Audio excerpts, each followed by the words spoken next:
تو مجلس امام حسین نوجوان کو عقل مند بناتی ہے، مجلس امام حسین آپ کو علم دیتی ہے، یہاں پہ آپ کو تاریخ کا پتہ چلتا ہے، قاتل اور مقتول کا پتہ چلتا ہے۔ مجلس امام حسین تیسرا عین عقیدے کو مضبوط کرتی ہے۔ نوجوانوں کے جب عقیدے بگڑ جاتے ہیں اس فرش عزا پہ آئیں گے، عقائد کو مضبوط کریں گے۔ مجلس امام حسین آپ کو باعمل بناتی ہے۔ کئی لوگ شرابی تھے، امام حسین کے مجلس میں شراب چھوڑ دیا، عورتیں حجاب نہیں کرتی تھیں، سیدہ زینب کی وجہ سے حجاب کرنا شروع کر دیا۔ یہ ممبر تھا جس نے لوگوں کو با حجاب بنایا، یہ ممبر تھا جس نے عقائد کو صحیح کیا۔ پانچواں عین عین عرفان، مجلس امام حسین آپ کو بصیر بناتی ہے، آپ کے دل میں اہل بیت کی معرفت کو پیدا کرتی ہے۔ چھٹا عین عین عزت، مجلس ابا عبداللہ آپ کو با عزت بناتی ہے، آپ کو سکھاتی ہے زندگی وقار کے ساتھ گزارنا، کبھی بھی سیلف ریسپیکٹ پہ نو کمپرومائز ہے، کہ ذلت کی زندگی سے عزت کی موت بہتر ہے۔ یہ سارے مسلمان ملکوں نے ذلت کو اپنے سینے سے لگایا، صرف ایک اہل بیت کے چاہنے والے، وہ ایران تھا، وہ یمن تھا، وہ عراق کے شیعہ تھے، جنہوں نے کہا کہ مرتے ہیں تو مر جائیں لیکن ہم ظالم کے سامنے سر نہیں جھکائیں۔ کتنی بدماشی سے کہیں کہ آپ یہ بند کر دو، آپ کارخانے بند کر دو، آپ وہ کر دو، اپنا پورا دفاعی سسٹم ختم کر دو۔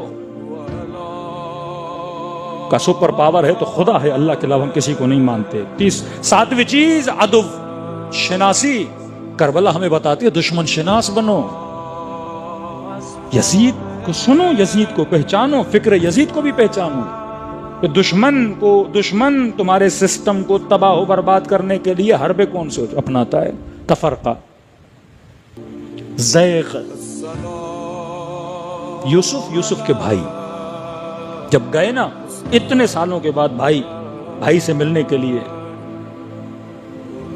حضرت یوسف فرماتے ہیں کہ تمہارے اور ہمارے درمیان شیطان نے تفرقہ ڈال دیا تھا، وہ اس تفرقے نے ہماری پوری فیملی کو اتنے سال ایک دوسرے سے الگ کر دیا۔ یہ شیطان تفرقہ ڈالتا ہے، شیعہ کو شیعہ سے لڑاتا ہے، عزادار کو عزادار سے لڑاتا ہے۔ ساتواں عین عدو۔ آٹھواں عین عواطف، کربلا ہمارے ایموشنز کو صحیح کرتی ہے کہ ہمارے جذبات، اے جوان اپنے جذبات کو غلط جگہ پہ استعمال نہ کیا کر، غلط محبتوں میں خود کو تباہ و برباد نہ کیا کر، اپنے ایموشنز کو، اپنی انرجیز کو غلط جگہ پہ نہ لگایا کر، صحیح جگہ پہ، صحیح راستے پہ انرجی لگا۔ شہید قاسم کی طرح، شہید حسینی کی طرح، شہید سبط جعفر کی طرح، صاحب علم، صاحب معرفت، اتنے شاعر کراچی میں، کون سا شاعر جو اپنی شاعری میں پیغام بھی دے؟ کیوں خدا نے اس مداح و شاعر اہل بیت کو اتنی عزت دی؟ آج بھی دنیا یاد کرتی ہے، روتی ہے۔ ذکر امام زمانہ کر رہے ہیں اور بتا رہے ہیں منہ کیسے دکھاؤ گے، جو غیبتیں کرتے ہیں وہ کیسے منہ دکھائیں گے۔ وہیں پہ پیغام خمس بھی دے رہے ہیں، زکوٰۃ و غریب کا درس بھی دے رہے ہیں، کیونکہ شاعر با بصیر ہے۔ آج کتنے شاعر ہیں جن کے اندر اتنی بصارت ہو، آج کتنے نوح خان ہیں جن کے اندر یہ بصارت ہو۔ وہ چہرے جو شیعوں کے اندر تفریق کا باعث ہیں، جن پہ شیعہ یونائٹڈ نہیں ہیں، جنہوں نے شیعوں کے اندر پھوٹ ڈالی ہے، آج آپ کے بعض نوح خان ان کو اپنے نوحوں میں لا رہے ہیں، پروموٹ کر رہے ہیں۔ بھائی نوحہ امام حسین کے پیغام کو پروموٹ کرنے کے لیے۔ ادب ستیزی، دشمن شناسی، ایموشنز، عواطف۔ نوّ عین عین عبرت، کربلا عبرت کے لیے ہے۔ شہید مطہری کہتے ہیں اگر کربلا کے شمر کو پڑھو تو آج کے شمر کو پہچاننے کا حوصلہ رکھو۔ یزید پہ لعنت بھیج رہے ہو لیکن پہچانو تو صحیح وہ صفات جو اس یزید کے اندر تھیں آج والوں کے اندر ہیں، اس کو پہچانو۔ مقابلہ نہیں کر سکتے، کم از کم بچوں کو بتاؤ بیٹا یہ یزید ہے، اس سے محبت نہیں کرنی۔ تبرہ کا مقصد دشمن اہل بیت اگر آج بھی ہے کردار کے اعتبار سے، بچہ اس سے کیا کرے؟ دشمنی کرے گا تو اس کے قریب نہیں جائے گا۔ یہ نہیں کہ ایئرپورٹ پہ دیکھ لیا کسی وقت یزید کو کہے کہ سیلفی نکالنی، آپ بھی بڑے مشہور ہیں، ایک فوٹو آپ کے ساتھ بھی ہو جائے۔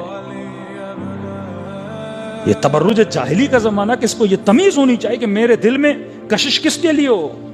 کوئی ایکٹر دیکھا سیلفی، کوئی کرکٹر دیکھا سیلفی، وہیں پہ کوئی مولوی دیکھا سیلفی۔ یہ سیکولرزم ہے کہ تمیز نہیں ہے مجھے کہ میں کس سے محبت کروں، کس سے نفرت کروں، بس شہرت کے پیچھے، کمنٹس کے پیچھے، لائکس کے پیچھے۔ ایسے ہی لوگ کربلا جاتے ہیں، ایک سیلفی، پھر یورپ جاتے ہیں، کسی بیچ پہ کھڑے ہو جاتے ہیں، وہاں بھی سیلفی. اب سمجھ نہیں آتی ہے بندہ کربلا والا ہے یا یزید کے بیچ والا ہے. تمیز تمہاری سلیکشن عقل کی بنیاد پہ ہونی چاہیے. اپنی عزت کو برقرار رکھو. نوا عین عبرت. اگر عبرت نہیں لوگے، اللہ کہتا ہے تم میں اور گدھے میں کوئی فرق نہیں. قیامت کے دن قردۃ خاسئین، جانور بنا کے اٹھاؤں گا، کیونکہ انسان بنایا تو صاحب عقل بنو. 10واں عین عدالت.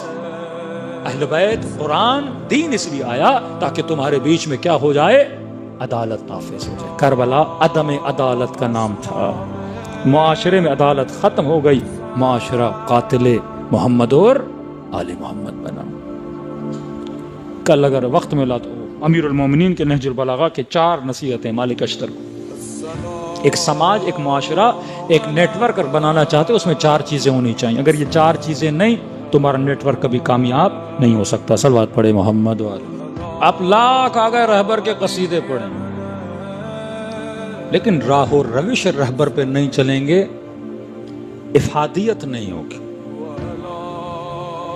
آج ایران کامیاب ہے واحد رہبریت کی وجہ سے. جس دن ایران میں رہبریت خدا نخواستہ ادھر ادھر ہوئی، آپ ایران کا حال دیکھیے گا. وہ داخلی جنگیں وہاں پہ ہوں گی کہ آپ کے تصور سے باہر. ایک دوسرے کا گوشت نوچنے والی قوم بن جائے گی. یہ آج آپ دیکھ رہے ہیں معاشرہ سدھرا ہوا ہے واحد لیڈرشپ کی وجہ. ایک لیڈرشپ نعمت ہے، نعمت.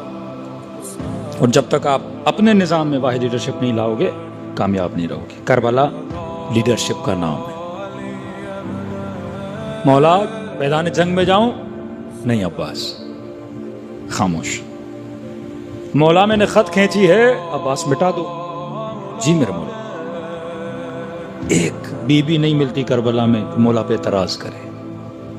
سمعن وطاعتن وسلموا تسلیما. اطاعت معصوم، اطاعت امام.